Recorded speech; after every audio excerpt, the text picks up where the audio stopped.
Even the territories occupied by the Russians in Ukraine cannot be counted as a done deal for Moscow.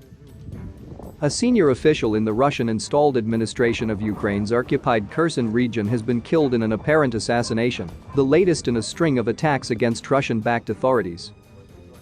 Dmitry Savlichenko, head of the Families, Youth, and Sports Department of the Kherson Military Civilian Administration, was killed in a bomb blast on Friday. The deputy leader of the Kherson region, Kirill Stromausov, confirmed the identity of the deceased to the RIA Novosti news agency. The press service of the city's civilian and military administration told Russia's TASS news agency it was a targeted assassination, adding that the official was the only person killed in the blast. TASS said the explosion had burned 2 cars and shattered the windows of a nearby 4-story house.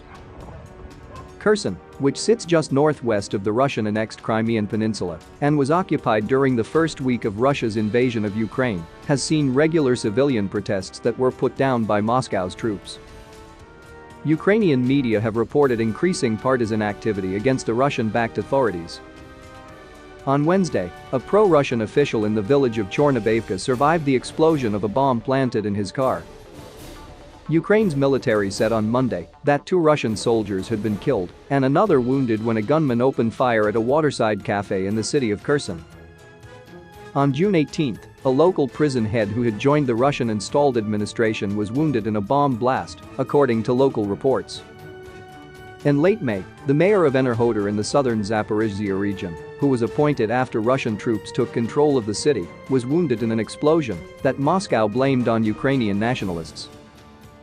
The southern Ukrainian city of Kherson, which had 300,000 inhabitants before the war, has virtually been cut off from the outside world since it fell into Russian hands.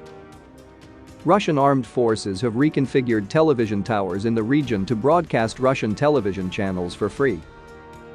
Moscow also introduced a ruble and began distributing Russian passports. Ukraine's counteroffensive in Kherson has stalled amid fierce battles raging in the Donbas.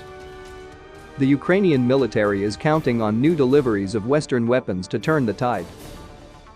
On Wednesday, Kyiv said it had received High-Mobility Artillery Rocket System, or HIMARS, from the United States. The long-range missiles will extend Ukraine's reach in the ongoing artillery war with Russia.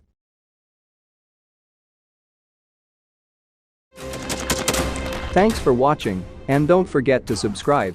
Also, if you want to support Warthog Defense, please become our member and get early access to new videos, exclusive members-only videos, and become administrator in comment section. The membership link is in the description. Rescues every day. We had a guy last week at 6 rescues in 6 days. He's doing the job every day.